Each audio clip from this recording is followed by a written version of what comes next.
Hey guys, what's going on? Cody from MyVapes. So here I got a new video for you today on a new device. Give me that dap, boy. Give me that dap, boy.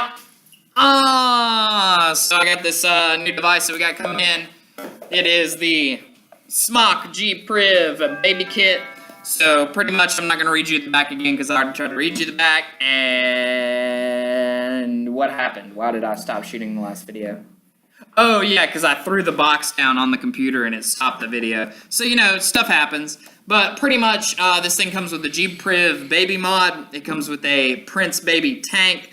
It comes with a Q4 quadruple coil that's pre-installed. It comes with a Q2 dual coil. It comes with the replacement glass tube, your USB cable, a user manual, and spare parts. So we're just going to break into the box real fast.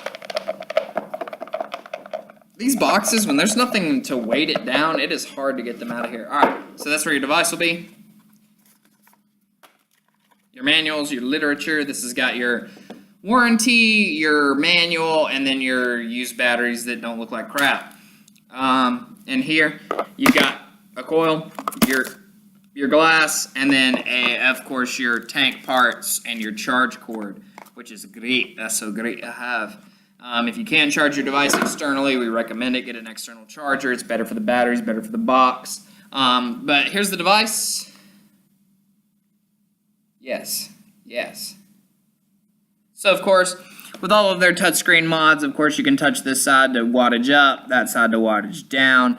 It'll go to 80 watts. It's a flask style, so you put your battery in right here. The tank is, of course, the Prince Baby tank. So pretty much it uses the newer Baby Beast coils or the older Baby Beast coils, whatever you prefer. I like the mesh ones from the new stuff. The screen looks very similar to any of the other ones. It's got your battery readout. It's got this thing where you can go back to the menu. You've got all your different options on here, like variable wattage mode, temperature control, screen, puffs, all that good stuff. You can change the color and things like that. So like if we want a green, we can make it green.